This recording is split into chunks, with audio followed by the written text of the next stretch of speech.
Hey everybody, I'm Caitlin Brown. I'm USA Assistant Head Coach for Para Powerlifting, and I'm SoCom's Powerlifting Coach, and today we're going over strength and conditioning for powerlifting. So we're going to go over all the exercises that can strengthen all the muscles that we need to be strong for our lift. Let's go. So let's go over quickly how to do the proper form real fast. So Robbie, if you can pick your arms up, put them on the bar. Great, so he's got an arch so I can put my hand under his back. Great, take the bar off. And we're gonna descend, bring the bar to your chest and pause for a second.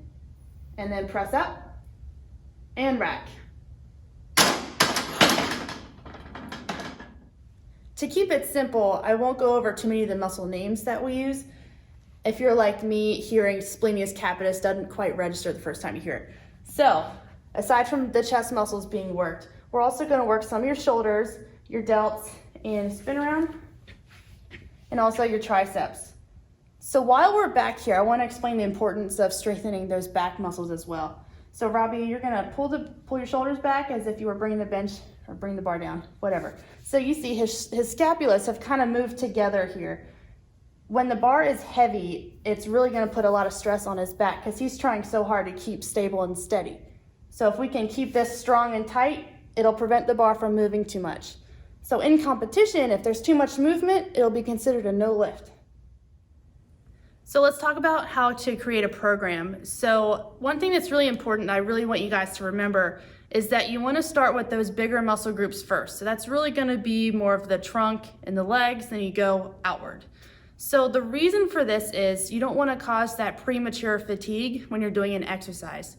So for example, if you're doing a bench press and beforehand you just worked your triceps, by the time you get to that final part of your lift, your triceps are really trying to kick in and fire, and they're going to be just so exhausted, you're not going to be able to push it out all the way. So you're not going to get that full chest workout that you need. Let's go over a few of my favorite exercises. They're all pretty easy to do and something you can easily remember when you go to the gym.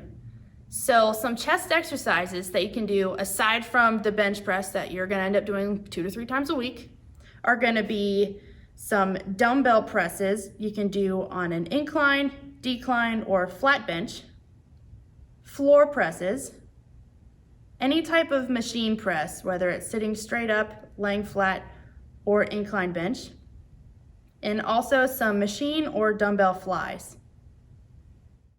A few back exercises might include some hyperextensions, Supermans, bent over dumbbell rows, single arm dumbbell rows, and seated cable rows. And now some tricep exercises. So my favorites are tricep press downs, dumbbell overhead extensions,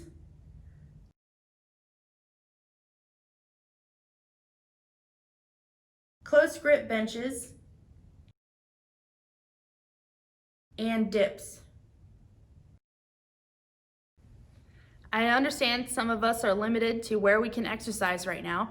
So from home, you can definitely do a lot of these exercises by taking out dumbbells and using whatever you've got available.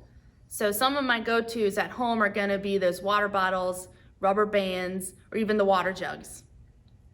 So some exercises you can do are gonna be these overhead presses, overhead extensions,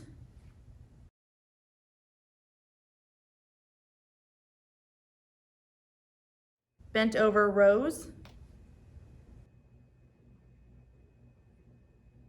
flat presses from the floor,